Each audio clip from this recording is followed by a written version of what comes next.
Well,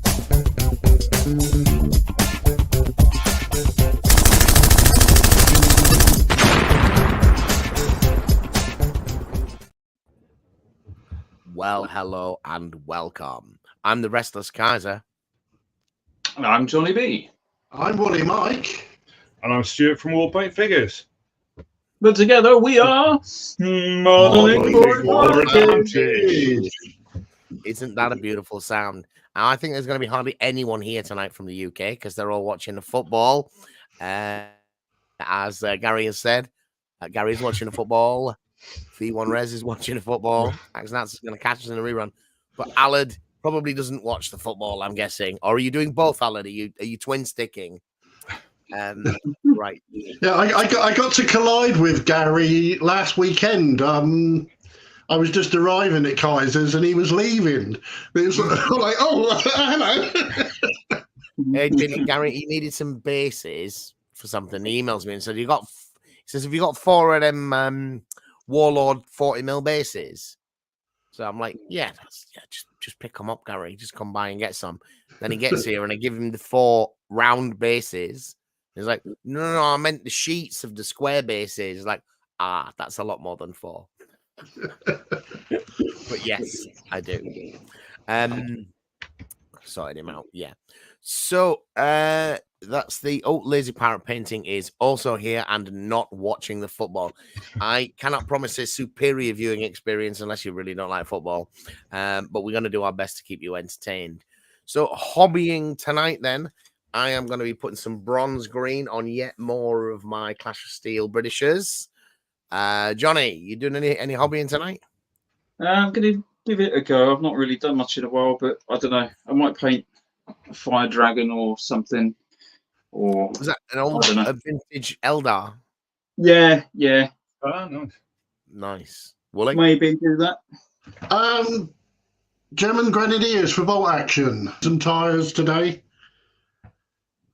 Very nice. What have you got on that? What have you got on that little hors d'oeuvres tray there, Mike? So we've got Stu G, 251 10. The command vehicle, yeah. 50 and the Puma. Go for a three-tone camouflage using a sponge dab rather than a paintbrush. So it's looking good. It's looking good. I can't quite. Have you got to get the green on yet? I can't tell. The green's on, but it's not come through enough. So I'm going to use a lighter green. Yeah. I use reflective green. I think. It is reflective green, but I don't know. It just seems using the sponge, it's not come out. So right. I'll do another layer of the green. But yeah, I'm quite pleased with what I was doing at the moment. But yeah, we've got to do the tracks and the tires. Finesse it up. All right. And what about you, Stuart? You too focused on the chat tonight to be trying any hobbying? No. I don't know about Junior, but hopefully get some painting in later. We've been doing a lot of General Dame 2 down the club. All right. Napoleonics. Sorry? Do you do 15mm?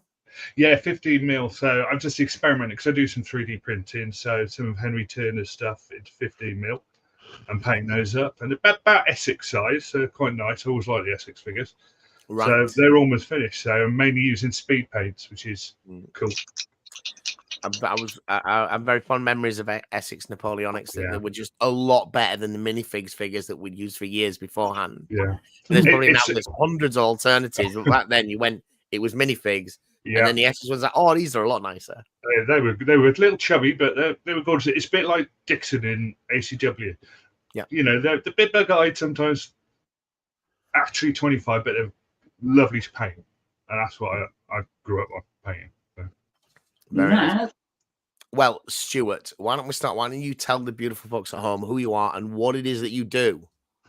Hi, I'm Stewart Faulkner, and I run Warpaint Figures. And basically, our main line is handmade modular terrain. We do custom jobs as well, 3D printed miniatures, and we do a big line in self-adhesive grass tufts as well. So our main line's jungle and desert in terms of the modular terrain.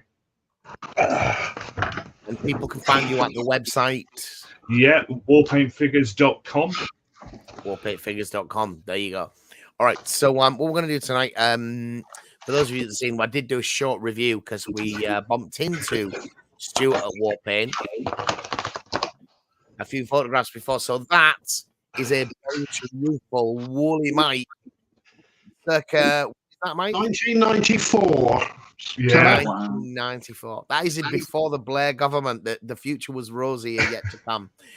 So tell us a story about your relationship with Stewart, this photograph, and the expo. Bring us up to speed. I'm still involved, and I started playing American football in 1986 alongside rugby. Early 90s, I went as a mature student to university to do a history and geography degree, and obviously played as a mature student for their youthful team, which was quite good fun. And one of our biggest rivals at the time, because Portsmouth didn't have a team then, our biggest rival was always Cardiff Cobras. It was the longest away trip we ever did, but there were some really good, tough games. And so when I was at Expo, on the Sunday, I was wearing my British Army Jackals T-shirt, because being around the game, you get lots and lots of freebies. Yeah. And I just happened to see Stewart in the background, and he was looking at us, so I went over to chat. And it turns out that Stewart was a Cardiff Cobra at the same time. No way. And then we started talking about his terrain, and I saw some jungle stuff, and I brought it to Mike's attention. But obviously, Stewart already knew us from the show, but hadn't had a chance to come over while we were on Duncan's Band of Brothers. He hadn't had a chance to get away from his stall to come and talk to us. And luckily, I walked over, and we had a chat. And when I do my German infantry, I'm going to be using his Summer Flowers and Summer Tufts. Excellent. I'll give a critical review of those at some stage. Nice. So it was literally 15 yards behind us, and we didn't know it was. Yeah. We really barely had time to notice him because we were working all weekend. And it was the fag end of Sunday, wasn't it? It Yeah, was. You've been very busy all weekend, haven't you? Because you've sort of hardly been away from the Band of Brothers. I think probably about an hour total over each of the 2 days, just running demo games, talking to people, raising funds for the charity. Yeah, it was a good time. Right, let's get rid of this atrocious figure. So Stuart, you said you do 3D figure, 3D prints, and is that like a commission thing, or is that because you've got some licensed product that you print up, or? Yeah, but basically at the moment hold 2 licenses, and that's for Forest Dragon, who do 10mm fantasy, and they're beautiful sculpts, and one for Henry Turner, Turner Miniatures, and that's mainly historical stuff. So the ones on our website at the moment are mainly 7 Years' War and 1/700th Napoleonic ships. Right, and those 3D prints, they're pretty high fidelity, aren't they? Yeah. So it's taken a while to find the right resin to do it, because a lot of the resins are just snap and they're brittle, and you've got lots of little bits on the ends of the ships, and so that's proven tricky. But we've got them. We've got the right resin now. So yeah. And what you say in there is kind of everything I fear about 3D printing. I know like a lot of people are into it. It's like, but it is another hobby, isn't it? If you're trying to get into it, and like the failure rate on it is quite high and unforeseen. It just suddenly like, oh, this one just doesn't work. It can be, but deep down, most of the failures are your own fault. Okay. A lot of the time, either you haven't leveled the printer, or I've been caught a couple of times not topping up the resin, and the print's failed and everything's got a flat head. When I've run out of resin. Right. How many breakdowns have you had in your car over the years?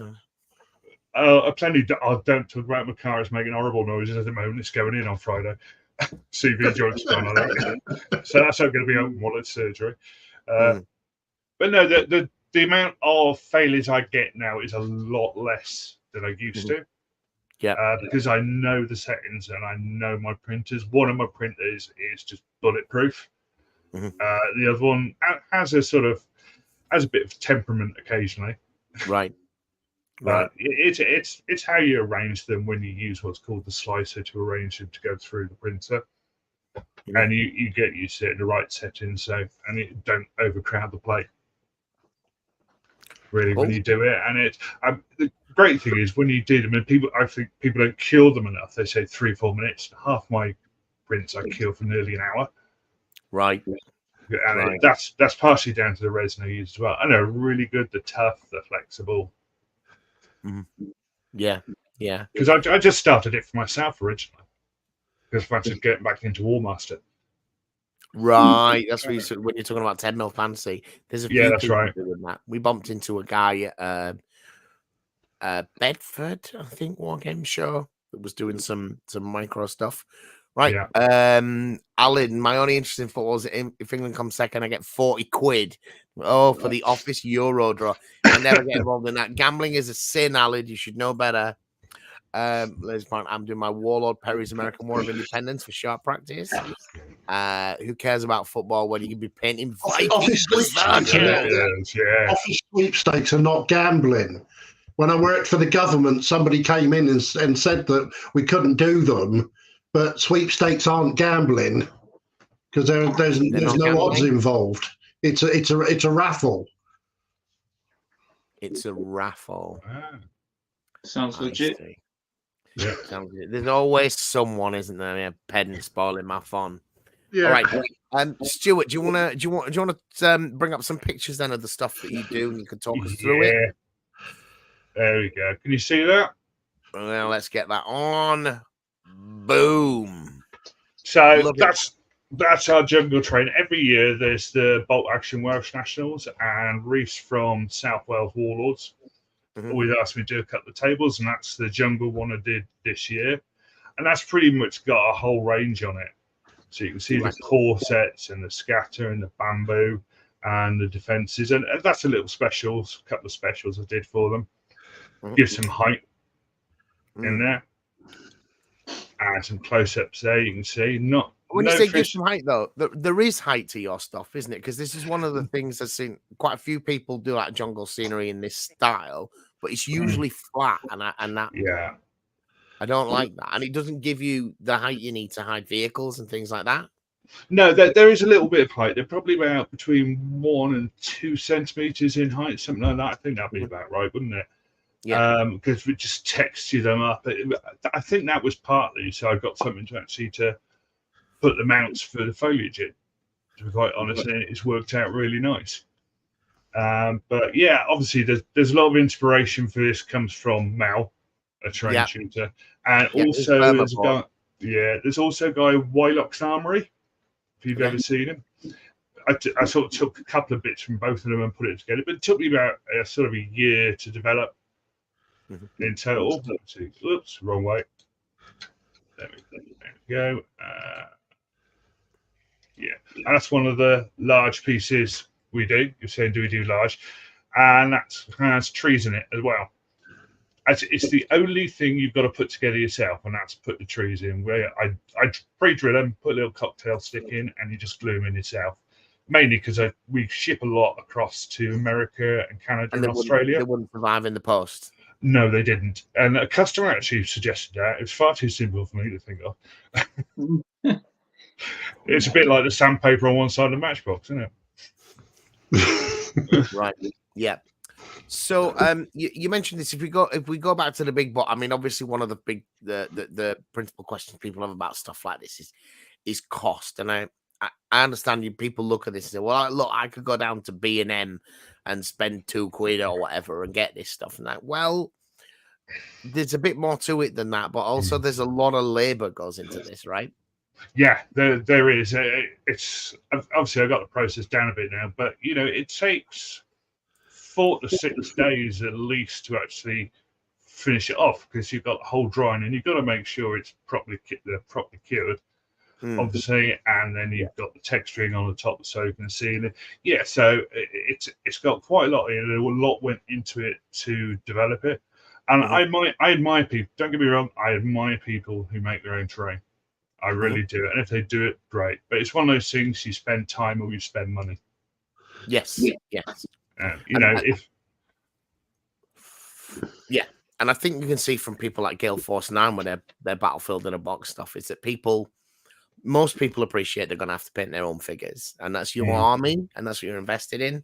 But if you want a nice table, live longer, buy less figures, or get some stuff pre-made. So that box, I can't remember whether I'd said in the video, the box you got us, which had like 5 medium-sized pieces and a load of scattergrain, kind of starter set, which looked like it'd give you pretty dense 2x2, but pretty decent 3x3, really. Yeah, it would. Kind of enough to get going. How much is that going to set you back? Or more importantly, if someone's got a 6x4 board, they want your jungle stuff. How much coin are they going to have to part with? Right, that box, which comprises our main sort of core set with 5 pieces and 2 of the 8-piece scatter sets, it's about just over shade over 57. Right, and that actually knocks 20% off the individual prices of the components. Right. Yeah. So that's why we did it. So you've got something you can just plonk on the table because it's straight out of the box. You can game with it. And that was the idea. So as you say, it would stretch to 3x3 comfortably. Right. Depending on how you want to use it for site blockers or just general terrain. But if you wanted to do, you are going to need to invest 100, 150 quid if you want to, but being realistic, if you want a jungle on a 6x4 board. Yeah, but you're going to spend that much in time to make it, to be quite honest. And people do, because they want it. And the thing about it is, because of how we source the foliage for it, it all looks contiguous, or whatever the word is. It's like an ecosystem. There are common elements that go through, even the specials, there are common elements that go through them that we use time and again. Yeah. All right. Because there's a couple of things we were talking about that I want. One is I want you to make us some custom bits for Adeptus Titanicus and Legions Imperialis to bake some of the kind of workshop scenery in amongst those pieces in the same style.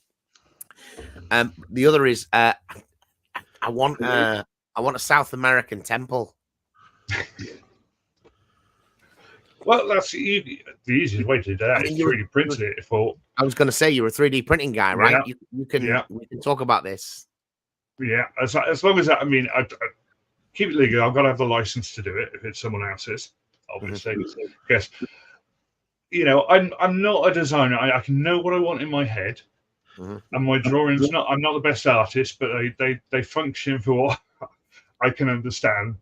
But I'm not a massive blender user or anything like that. So that's the easiest thing to do, and I look for good design. So you could probably get it, and I would always advise to pay for it when you get a design. I mean, you've got the 3 STLs on a few of the sites out there, like Cults 3D and a few of the others. But what you find if you pay just a little bit for it for a professional designer who's actually put the supports in because he knows it's going to be printed, rather than you have to do it yourself, it works out a lot better. It really does. And it's not a lot of coin, it's safe to do it, for most of these files. Yeah. And actually, there are a couple of designers who do some really nice sort of 6mm epic scale building, I think. The Lazy Forager, I think, I would highly recommend. He's on. That's another strand to the 3D printing thing, isn't it? It is. Knowing the market, the people out there that are producing the STLs. Yeah. I mean, I've seen some stuff Kickstarter. We've had some people like contact us and say, "No, I'm 3D printing my miniatures range. Can I send you some?" And I'll be like, "Show me the pictures first." And I look at the pictures and think, "Good God, mate, I don't know why you think you can sell these to anyone." I would have been unhappy with these miniatures in the 90s. But no, that's why I picked Forest Dragon. I mean, he's a great designer. Yeah, he really is. All right, so that's your jungle set, but that's not all you do, is it? What else have you got? No, we do desert as well and Badlands. Just trying to see if we did have some up here. Now let's get back to the back to the folder. There we go. Let's see if you can see this. I don't know if you can see it. Can you see that? Give it a moment. There we go. Okay. Yeah. And so we do, and it's exactly the same principle with a desert. So you'd have the 5-piece starter sets or core sets. You have an 8-piece scatter set, and you have large and medium. And these are the desert hills, if you can see my mouse. I know you can see that. And the desert pieces are the ones with the actual grass on. So we do 2 ranges for desert, effectively. And we also are developing a Badlands range. So, yeah, it's exactly the same principle. And I actually do a lot of specials on desert. I take a lot to shows, and they're actually very popular, and do a lot of custom stuff for desert as well. Okay. Right. Yeah. Desert is the one thing that I don't need because we just built a desert board, although we haven't played a game on it yet. It's been a plan 1,000 years in the making, as the Gene Stealer cults would say. We have built it. We just haven't yet to play a game on it, which is mad, really, because it was months ago. I mean, I put the video up a couple of months ago. It's just how things have gone. All right. So desert then. What else? Do 3D printed miniatures, like I say. I'll see if I can get one of those up for you. So various on those. Let me go here. Right. These are the ones I've just done. These are the 15mm I've scaled up. So you can see, because they come in 6mm, you can do a lot with them. My first painting in a while of Napoleonic things. Not quite finished. And these are the 1/700th ships. They look gorgeous. So is that Black Sea scale? Yes. It's the same. Although it's proper 1/700. Sorry, you didn't hear me say that. Okay. And that's obviously Royal Sovereign first rate. Mm-hmm. So it's basically a Trafalgar Kickstarter that Henry did. Mm-hmm. And so you got all the ships you could do at Trafalgar. All the hulls are unique. Yeah. For the 60-odd ships at Trafalgar. Yeah, well, it depends on the rate, because you've got like a keel class, for example. Right. So sometimes there's a class of, especially in third rates, you get a class of ship. Yeah. So you got all the class of those. You've got individual ships like Royal Sovereign and Victory and Tonnant and those ships.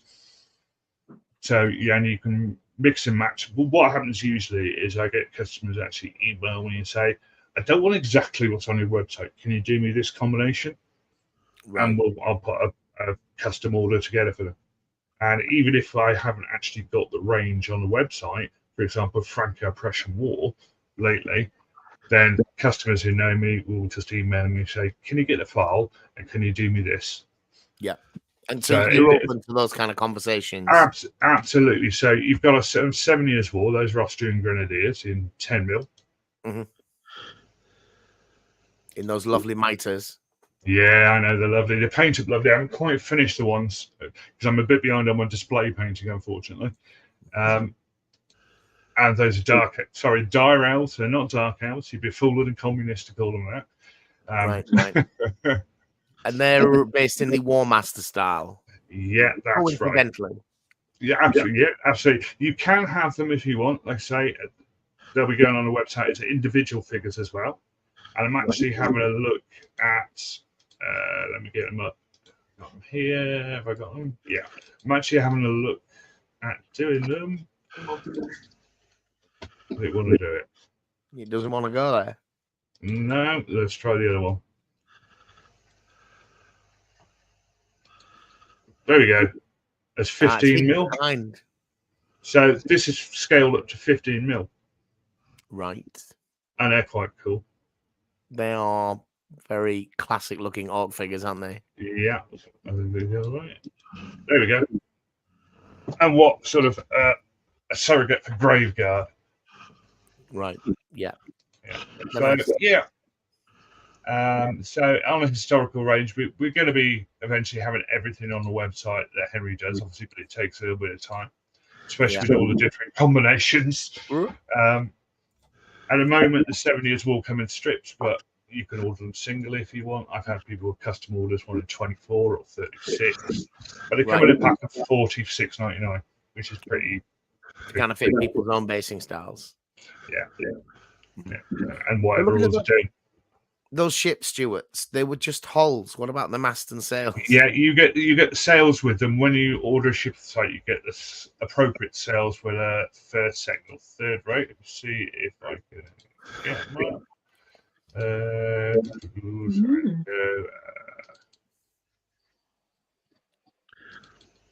Show you those. Should be up here somewhere. There you go. So you get those cells. Can you see those? Yeah, there we go. There you go. So those are, I think those are, where's the first rate? Because in the third rate, the spinnaker comes as part of mizzenmast. So yeah, Right. but they're quite easy to put together. Mm-hmm. Right, and they're resin though, so you're going to need a super glue, right? Yeah, I would use super glue, and you may just have to drill a hole slightly, and obviously paint them before you put them in. I would recommend, because it becomes a pain. And I'm going to try it because I've got the display models on the go at the moment. I'm going to try my hand at a little bit of basic rigging as well. You're going to try and rig them? A little bit, yeah. Basic rigging.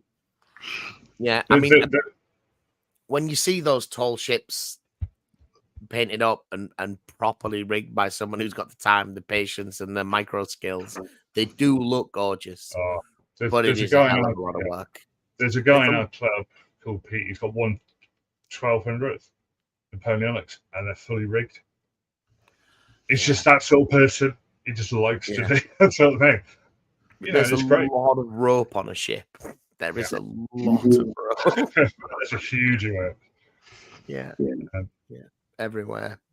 I think it was one of the sort of industrial revolution, one of the earliest, massive scale manufacturers was rope making yards for the Navy. We need miles of this a day. Yeah. I've seen on the program they visited the factory where they started making ropes, and it's still going. No way. Even today. And yeah, they're still they've got a rope shed down in. Yeah. They've got a rope shed down in Portsmouth. I think it was a quarter of a mile long when it was originally in a single piece. Yeah. Right. Yeah. Yeah. Whereas nowadays people use hemp for something else, right? Yeah. Money for old rope. I literally going to say, do they sell any old stuff? Because I'd buy it. You buy old rope. Good money. Yeah, good money, mate.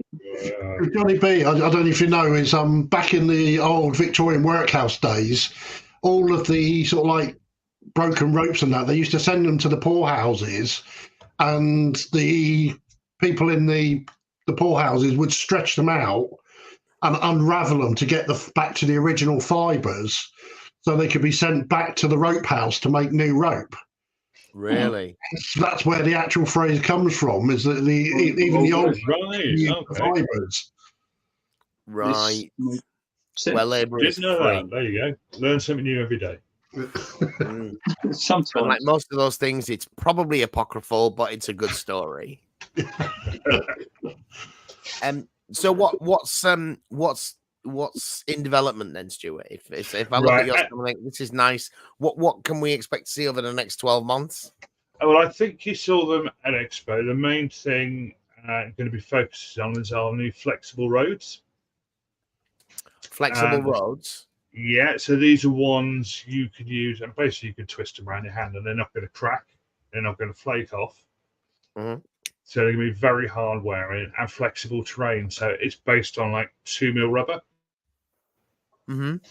And so it's fully looks beautiful, and it's a lot easier to store. And it's a nice way to sit on the table as well. So that's the thing. I'm going to try and get that out in August, and hopefully at BritCon, which is one of our shows in August. We're working on 1,000 points armies, fantasy armies, for to use for Warmaster, not Warmaster armies. Right. There's still people out there playing that game, right? Yeah, absolutely. There's a new community rule set, called Warmaster Revolutions, which is a community-led rule set. There are some amendments to the original ones. Not a lot, but a huge amount of amendments, but an army list from there as well. And you can probably find that on Facebook as well. Is that a bit like sort of Blood Bowl Living Rulebook? They took a moment in time and then just went off in their own direction. Yeah, very similar to that. Yeah. So yeah, and we're going to continue to expand our 3D range as well. So that will be like Franco-Prussian War, 15mm fantasy, and that will gradually fill out. Yep. The Franco-Prussian War astounds me. Several companies are making Franco-Prussian War figures in this past 18 months, and a lot of people are buying it. It's like, this war lasted 6 weeks, consisted of about 2 battles, and was incredibly one-sided. Yeah. I do not understand the interest in it. I don't understand it at all. But basically, we can do anything for virtually any period with Henry. I mean, you can look, I don't know if you can see that, but those are 15mm. I'm just experimenting doing them like the epic style, so they're all together. Oh, like Warlord Epic.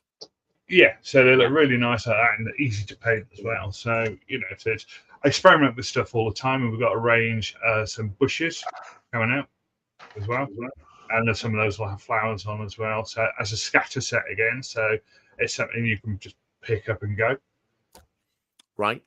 And that's what bushes, you say? What, on like sort of 2-inch circles? Is a bush. It'll be on a 40mm base, and it's fibres, and it'll have static grass on it, so it looks like these. So those are going to be posted up probably tomorrow or the next day in the social, so you can have a look at them then anyway, because they'll be on my group first of all, because I used to try to get back comments on those. And it's really what I want to do. So you got little bits, because as gamers, we're always looking for something like to fill a gap, and we don't want to spend a fortune a lot of the time. And so it's something you can pick up. You can pick up the box from the show. You can just order it online. And it'll come out pretty quickly. Yeah. And that's for Somerset. Somerset. Somerset. Yeah, just down the road from me, right? Between us. And we might be look at if I got time to look at some special like grass sets. So you'd have an arid set in various heights, for example. Bit more of a pain to do, but it's worth it if people actually like that sort of thing. It's like we're the only ones who do 2mm flowers, whether that's daft or not. But they look nice and people like them. Right. But there was a gap in the market, so you went for it. Yeah. I thought, try it. One of the things I was going to ask you, Stewart, is we met with Peter Siminovich from Battlefront last week, and just seen what Warlord's new starter set. So winter scenery, Bastogne. Yes, I haven't tried my hand at that. I've been looking at that, and it's very difficult to get right. It's a bit like jungle. If you look on eBay, there's a lot of crap. Yeah. And I didn't want to be in that brigade. So if I do it, it'll take a bit of time. I'll do it right. And I don't remember the name of the product, but it's a superb product. You can do like ice, and you can form a sheet and crack it up. Yeah. For the life of me, I can't remember the name of the product, but it's a really gorgeous product. Yeah.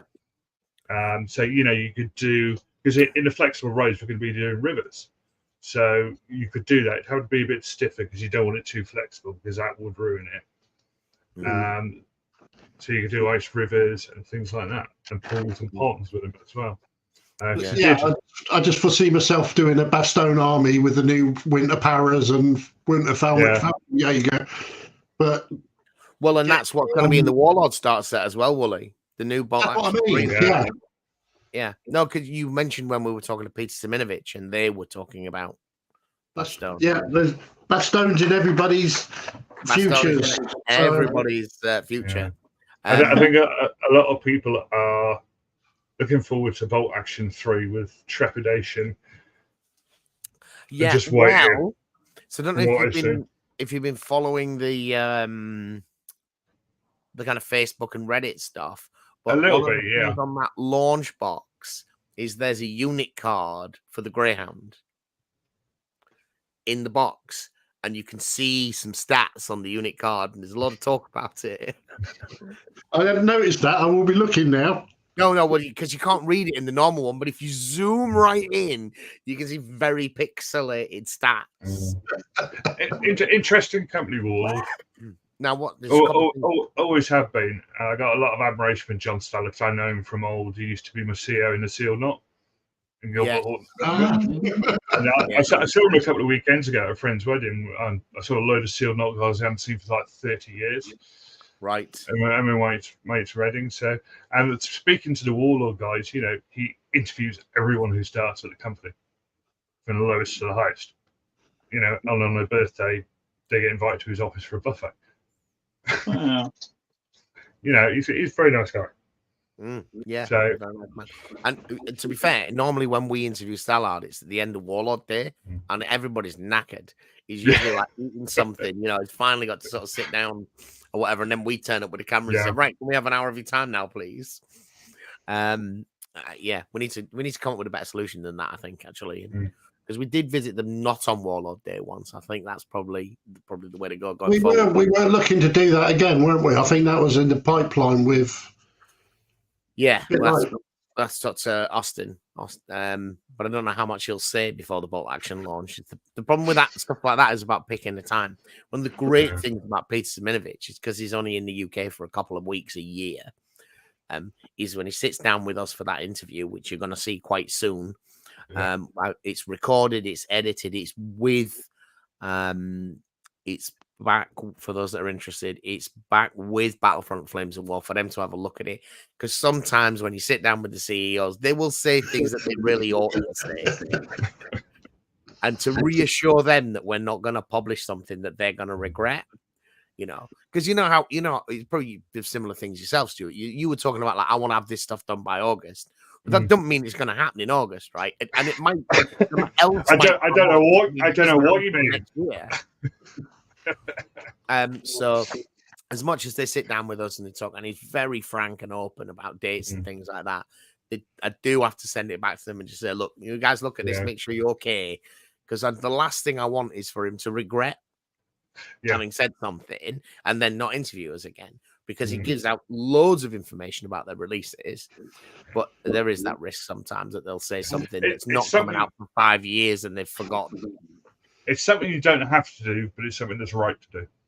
Yeah, exactly. Well, we get to see stuff that we saw stuff last year that isn't out yet.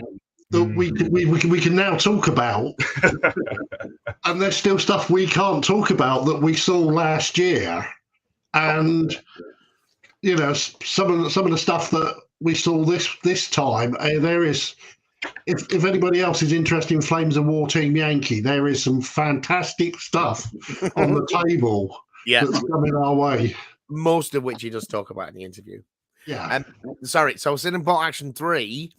The one thing that unit card tells me is it is not a radically different game, because most of the stats look the same. So I think it was so this is a Greyhound. It said it had an armor. It said it had an armor rating of 7+. Like, that's exactly the same. I like that. Had the option for a light anti-tank, which I think had pen of +6. I think it was like, that's the same. I like that, because I don't want a different game. I want the same game with very micro improvements. It had a medium machine gun coax, which had 6 dice, I think, which is pushing it up by 1. Yes. Yeah.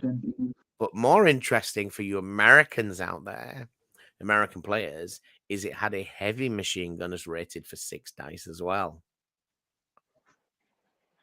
That makes them you can put a pintle mount as well. Great. Yeah, there is a pintle mount as well. Yeah, the pintle mounted heavy on that stat card for 3rd edition that I mentioned is in the launch box photo. It's rated for 6 shots, not 3. Up the rate of everything, it seems.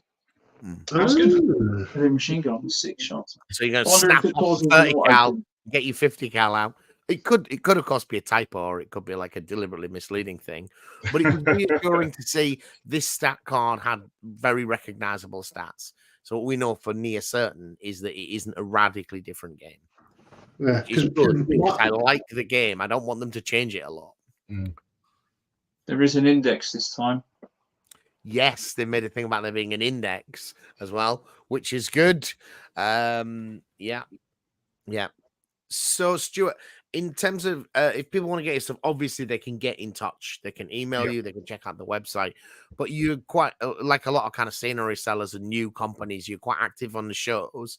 So, if somebody wants to come and have a look at the stuff in the flesh, what shows are you going to be out for the next few months? Well, you can go to a website. We've got events thing anyway, and that will allow you to pre-order, give you a code to pre-order as well, so you don't pay any shipping. We've got I'm at Attacking Devices on Woodweek this weekend.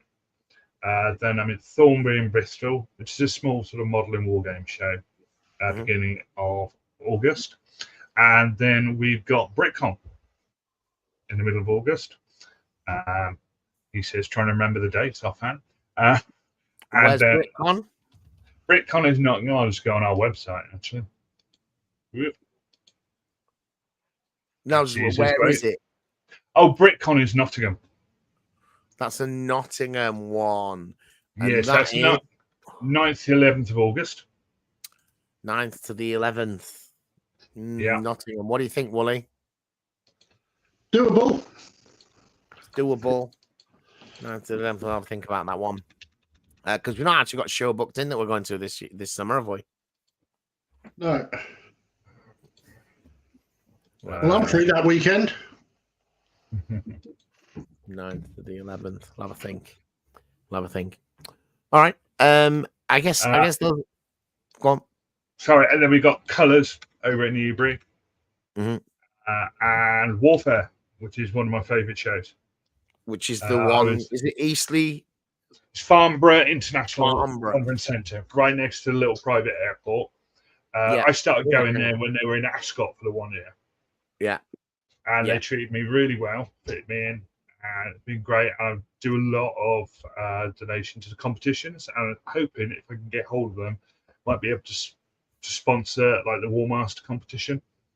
Yeah, because they had, when we were there, it was a big show. I can't remember, Johnny or Wooly. Did you go to that one? I know James went. I went to Warfare last year. I think I went to the one before that. I think. Was it you that Johnny? Was it you, John, you, me, and James that went to Warfare? I believe so. Yeah. So, yeah. That was the hangar, right? That was the in the hangar. Yeah. Hangar. It's a big old show if you've not been there, and there's a lot of competitive play. Yeah, there's bolt action, War Master. And I always see like Reese and a few guys from South Wales Warlords down there. They usually go up as a team. And it's the one nice one because a lot of the guys from Penarthon District Wargame Society, which is my club, very often go up there for the weekend. It's quite traditional. It means I've got someone to look after myself for 10 minutes. So I can have a break. Have a look around the show. Yeah. Yeah. One a few times a do. And that was the shock about Expo because I was used to on the second day of the show. I'm all set up. I can have a lie-in, and I can trundle off to the show and sort of have a schmooze and a bit of chat with the rest of the traders and that. Got Expo, I pulled off the M42, got those massive queue. It was quite a shock. Yeah, Expo is enormous. Apparently, it's going to be different next year. We'll see. Yeah, we'll see. Well, it's a learning process for me in terms of selecting what stall I'm going to, so I don't get put in a box again. Yes. Yes. So you made sets for the Bolt Action Nationals with some of those jungle Welsh one, yeah. The Welsh Nationals. Yeah. So is that a fixed set that someone could buy if they wanted to kind of rehearse that board? So again, 90% of that stuff on that board is part of our sets, whether it's the desert range with starter and scatter sets and large medium, or whether it's the desert hills, which are the plain ones, which we do exactly the same core set, medium, large, and we actually do a mini deals in that as well, mini starter set in all of our ranges now. Travel it shows because it means people can just take it off and running. Some of the others are specials, one-offs, which tend to at the moment only take shows. Right. And they usually, most of them usually go on the first day as well. So if you come to the show, you have to get in quick. Right. But I should hopefully have about a dozen to 15 at Attack. And going forward, if people want to come and look, or just come and chat. That's the thing I love about shows. It's just getting out there and chatting to people, whether they're customers of mine who come across and we meet in the flesh at last, or new people. And we just chat, wargaming and gaming. You know how it is once you get going. You discover that you used to play American football against each other. Exactly. Yeah. And hated each other. That's wrong. Polar Knights is saying, I love this show. It is the perfect evolution of beard, bro. Well, it is because back when I had that photograph, my beard was Johnny colour. Right. Yeah, right. Johnny's the only one who's not grey, aren't you? Well, Oh, I'm getting there. I'm turning.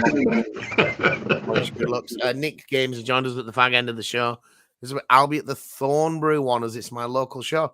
Well, yes, pop over and go see him. Yeah, come and have a chat. Yeah. All right. Coming up in the next few weeks, I am currently editing the SPQR video that Johnny and I recorded quite a while ago. I just haven't got around to it. The thing with the SPQR video, because it's got all those unit cards in and the extra rules that we added, there's a load of extra bits to do for the video to create all those cards, and they're not I think people like them, and I think they add a quality to the video by putting those rules, tips, and things in, especially when we've made changes to the rules because the base game's a bit crap. But it's not only that it adds time, it's that it's fiddly, and therefore it can be quite irritating. But it is done. I've made a YouTube short, which will come out quite shortly as a little preview to the game, and I'm hoping to get that one up over the next week or so.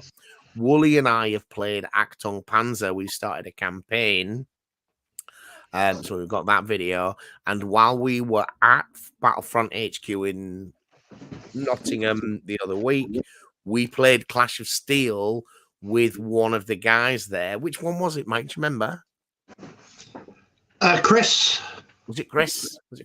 We played that. And he talked us through the game. Which was good, and I can tell you honestly and frankly, I liked it. I liked it quite a lot. I mean, the fact that I won was good, but I did like the game. What did you think, Wooly? I really like the game because I played a couple of games down here. And what happened to me in the game against you basically happened a couple of times. Is the objectives change mid-game, and you end in. I won't tell the result, but don't spoil it because that's what they get from watching it, right? But spoiler. The fact that it has, unlike just about every other game you've ever played, it has dynamic objectives. It has objective markers on the table with a card on them face down. And you have a hand of cards because for modern games, it's Flames of War with like these modern board game elements attached. And so you can interact with those objectives unseen, and they can get switched around, and you might turn the objective on and says this objective doesn't count or something, and you don't find that out until turn 3 or that kind of stuff.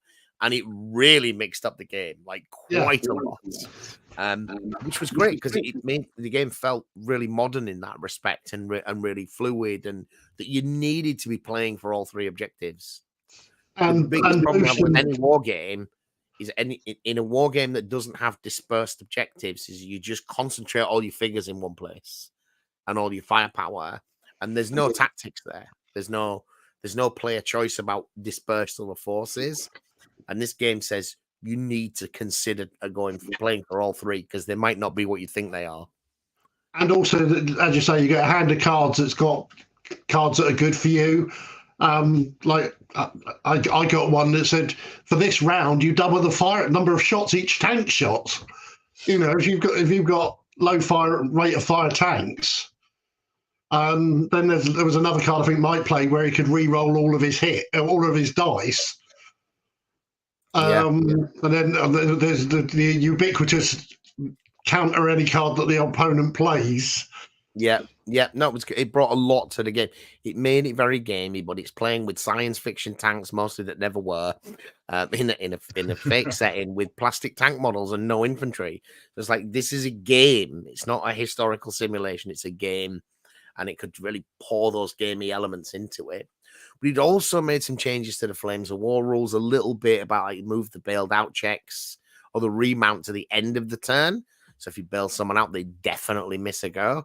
And that's a big difference with high quality crews that would frequently, I shoot you, bail out, then you get your turn and they immediately get back in. There's been no consequence here. You definitely missed a turn. Having tanks miss a turn when you're on a maneuver, fire a maneuver, you normally just stay there remount and move off. In this case, 2 of the tanks will move and the third one stays behind. Yeah, it's a big. And And you then need hopefully to it move catches for those up. objectives. Was good. So those are the videos that we've got coming out. I have also, for those of you that have missed him, have been in touch. James Workshop has finished his course, because you don't see a lot of James, because he's been doing a degree and working quite hard at it to get himself a first and so forth. I don't know whether he was doing postgrad this year or next year, but he's now free. So he's coming over and we're going to have a look at Age of Sigmar's new launch box, which I've got on pre-order, because they've got a new format called Spearhead or something, which is again played on a kill team board. I want to have a little bit of a look at that. And there's Skaven in the launch box. I couldn't really say no. You love a Skaven, didn't you, John? Yeah, kill. Yeah, love them. Kill. Skaven. It's Stewart, where are you on Skaven? Skaven and Dark House and Chaos. I always love the bad guys. Always love the bad guys. Yeah. Orcs. If you do Skaven, you should do them in packs of 13, I think. That's the right number, isn't it? Yes, that's right. Yeah. Yeah. I think they should make that building that they describe, how the correct Skaven originated. I don't know if you've ever read that. It's like a short piece that they did years ago. They should make a building with a bell on the top. Oh, right. That's a Skaven origin story. Yeah. Right. The Really good as well. Something. This is before they all started huffing Warpstone or whatever. No, I think it's connected. It's also like the I can't remember what it is, but there's a bell tower that is linked to the warp, and the two sort of like conjoined. Yeah, and at the 13th ring, it all kicks off. Yeah. Wow. And the last thing to say is if you wanna come and say hi to us in the flesh, the next thing that we're almost certainly going to be at, because we've had the invitation, is Warlord Day this year. Of course, we want to get in on that Bolt Action 3 action. And that's when we're expecting to see it, I think, because it's September, isn't it? Is the launch for Bolt Action 3, I think. The release is in September and Warlord Day is in September. I don't think that's a coincidence. I think that get your launch box here. We will definitely be there for that. That's why I'm making. I arrive back in the country on the Friday morning, and I'll be heading off up to Luton on the Friday afternoon. Yeah. A great problem. I wish James Herbert had been brought on to write a Skaven origin story. Ooh. I don't know whether it'd have the fun that the Skaven are, though, right? Would James Herbert have the fun? I'm not sure. They'll be a bit too racy, even for like Games Workshop, knowing his books. Yeah. Some of it. Bit too racy. Right, where did you get with the hobbying? I forgot halfway through the show. Yeah. I put some green on 3 turrets and completely failed to start on the hulls, which I definitely could have got done if I was paying attention. Johnny? You were paying attention to the words. I put some orange and yellow on the dudes, but they are the correct colours. It's been a while, so I've absolutely murdered it. But yeah, Wooly? I've got doing the beige brown base for the tracks, and then I start doing some dry brushing over them to give them that dusty look. So got the 4 tanks done. Very nice. And Stuart, remind the beautiful people at home where they can find your website and buy your precious things. Yeah, it's www.warpaintfigures.com. And if you want to connect with me, go through there, or our Facebook page, which is Warpaint Figures. And you can subscribe to his newsletter. Yeah, and that'll give you a 15% discount on your first order as well. And we've got a flash sale 15% off on at the moment. So just enter the code Gordon's Alive. Gordon's Alive. Yeah, flash sale, Gordon's Alive, exactly. Of course. In the checkout, and that it's 15% off everything, no minimum purchase. Some of you have probably heard me tell you this story. All right, before we go, I have a Brian Blessed story. I was remember at one point he was up for being the chancellor of one of the universities. I don't know whether he got it or not, but he was kind of on speaking tours in educational settings. And he's obviously one of these people who has minders over his health because he's never been a particularly healthy looking guy. So I'm outside with a colleague at this conference having a fag. And Brian Blessed walks up, who's giving one of the keynotes later to us. He's like, all right, lads, or whatever.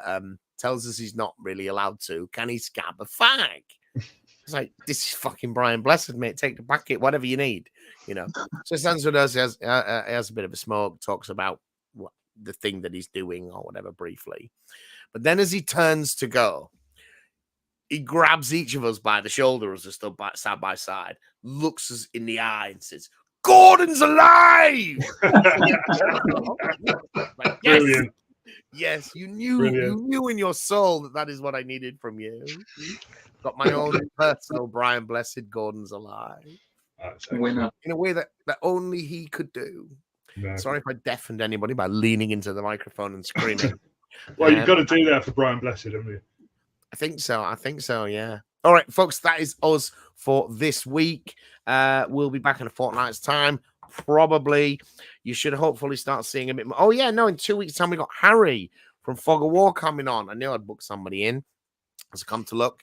But Harry is going to come on. By then, you should have seen the Pete Siminovich interview about what Battlefront's got coming. And Harry's much more engaged with the meta he plays in the Australian tournament scene.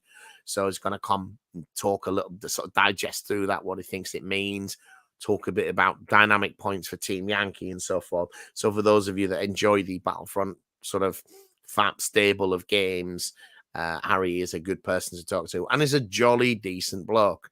We might also catch up with him on what he knows, whether anything, if he knows, about D&D 5th or the new edition of D&D, which is releasing anytime soon, which is his sort of side hustle, is he plays a lot of D&D. All right, guys, thank you for watching.